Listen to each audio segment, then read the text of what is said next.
안녕하십니까, 유동열의 안보전서입니다. 오늘은 지난 10월 10일 북한에서 개최된 조선노동당 창당 75주년 기념식과 관련된 얘기를 해보겠습니다. 지난 10월 11일 조선노동당 창당 75주년으로 그대로 기정사실하고 있는 겁니다. 이건 북한이 역사를 달성한 것입니다. 사실을 말씀드리겠습니다. 1945년 해방 직후에 박헌영이가 서울에서 조선공산당을 재건을 합니다. 바로 이제 북한에 진주한 소 군정에서는 38전 이북지역에도 이 공산당 전유단이 필요하다고 해서 이 종산당 조직을 결성하려고 하는 준비를 하고 있었습니다. 하고 있는 가운데서 국내파 공산주의자들과 김일성을 비롯한 해외파 공산주의자들의 그 갈등이 심했습니다.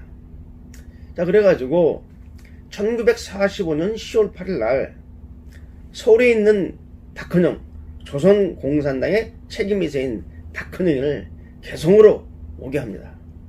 그리고 이 노만en코 소 군정의 이 민정사령관인 노만en코가 김일성 등을 데리고 개성으로 갑니다. 그래서 조선공산당 책임비서인 박헌영과 김일성이가 같이 회담을 했어요. 회담을 해서 논쟁 끝에 합의를 했습니다.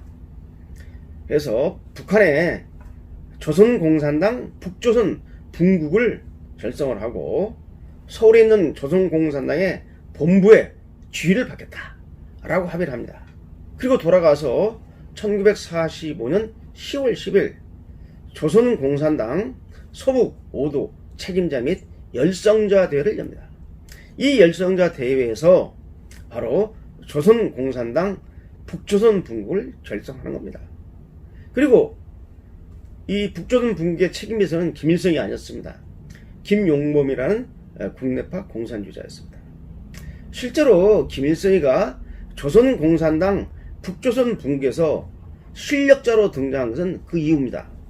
정확한 날짜가 1945년 12월 17일 날 조선공산당 북조선 분국 제3차 집행위원회가 열렸습니다. 이때 소련의 지원을 받아가지고 집행위원이었던 김일성이가 조선공산당 북조선 분국의 바로 책임비서로 선출이 됩니다. 선출됐어요.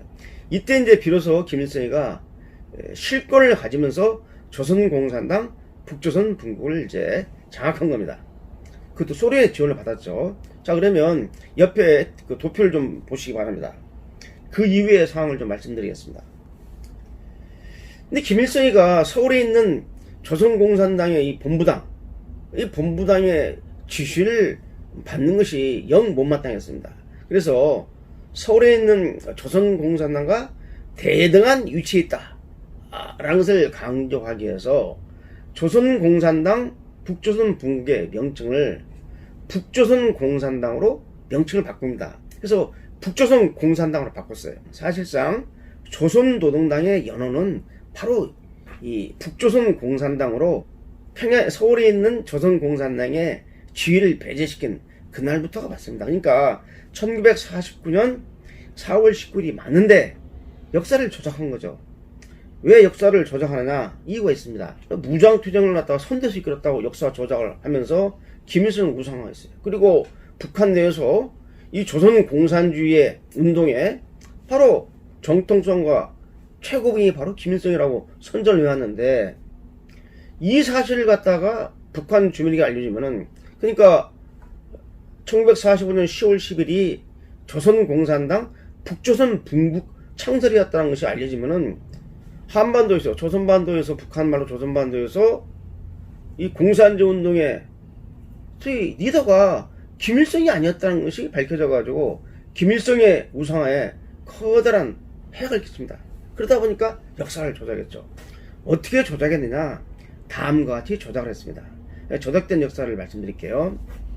1945년 10월 10일 날 아까 말씀드린 대로 조선공산당 북조선 분국을 결성했는데 북한 역사책에서는 1970년대 이전에 소위 1970년에 김일성이가 소련파 중국의 연안파 빠시산파를 다 제거하고 권력을 완전히 장악한, 이름하여 김일성 유일 권력 체제로 돌입한 이전까지는 북한의 역사서에서도 1945년 10월 10일이 조선공산당 북조선 분국이었다고 정직하게 기록하고 있습니다.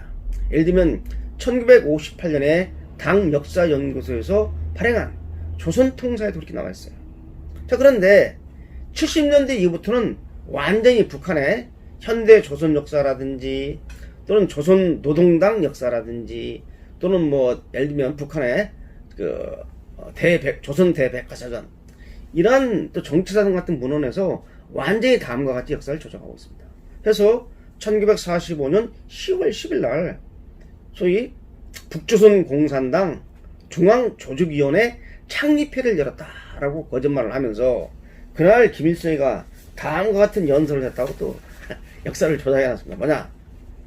위대한 수령 김일성 동지께서는 대회에서 우리나라에서의 막스 레닌주의 당건설과 당의 당면 과업에 대하여 라는 역사적인 보고를 했다. 그날 북조선 분국에서 김일성이 연설한 건 맞지만 이러한 연설을 하지는 않았습니다. 그런데 이렇게 역사를 조작하고 있어요. 그래서 이제 70년대 이후에 북한의 역사 또 정치 관련 서적에서는 완전히 그 1945년 10월 10일을 갖다가 이름하여 북조선 공산당 중앙위원회 창립대로 열고, 이날을 갖다가 이제 조선노동당, 현재 북한의 조선노동당의 그 효시로 보고 있죠. 그러나 그렇지 않습니다. 이 도표를 한번 봐주실래요? 실제로 아까 말씀드렸다시피 1946년 4월 19일 날 김일성이가 명칭을 북조선 공산당으로 바꿨죠. 자, 그랬는데 국내에서 조선 정파전 사건이 터져가지고 유죄집회를 제자가 걸려가지고 1946년 그 7월부터 미 군정위에서 조선 공산당이 불법화됩니다.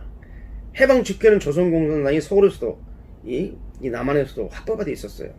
근데 이게 이제 불법화되니까 이제 명칭이 이제 바뀝니다. 그래서 북조선 노동당을 창당하는데 이제 조선 공산당의 그 위상이 이제 많이 떨어졌죠. 이제 불법화되다 보니까. 그러다 보니까 북한은 이제 우리 국내에서는 1946년 11월 달에 남조선 노동당을 창설합니다. 그러니까 조선 공산당을 이제 버리고 남조선 노동당을 이른바 남노당을 창설하는데, 이에 발맞춰서 그 전에 46년 8월 29일 날 이제 북조선 공산당을 북조선 노동당으로 이제 그 명칭을 바꿉니다. 그리고 1949년 6월 24일 날 북노당과 남노당을 통합하여 현재 북한에 있는 조선 노동당이 이제 창당된 거죠. 그리고 위원장의 김일성이가 이제 등장을 하는 겁니다. 따라서 1945년 10월 11일 그 조선 노동당의 창당 기념일로 하는 것은 완전한 역사 왜곡입니다. 자, 근데 하나 재미난 게 있어요.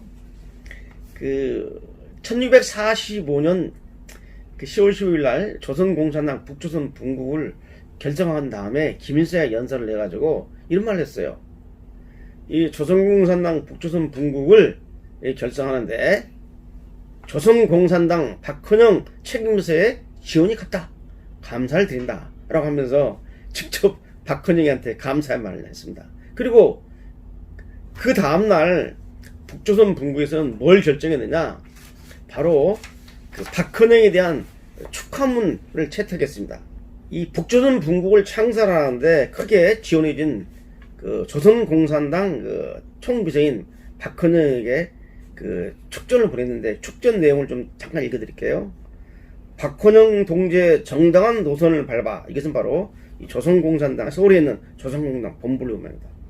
5도 연합회가 열게됨에 대하여 조선 무산자 계급의 용자인 박헌영 동지에게, 김일성 동지가 아닙니다, 심심한 감사를 드린다. 박동무의 건강을 축원한다.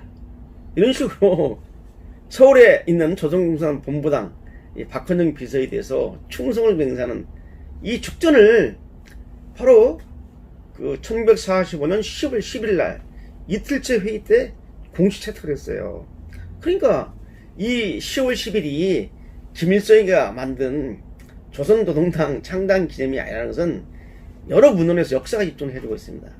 그런데 우리 언론에서는 이에 대한 검증이 없이 북한에서 주장하는 대로 10월 10일 날을 바로 북한 그 조선노동당의 창당 기념일로 이렇게 선전을 하는 것은, 기정사실하는 것은 정말 문제가 큽니다. 자, 아까도 말씀을 드렸지만 김일성의 생각은 뭡니까? 당연히 그럴 수밖에 없죠. 왜?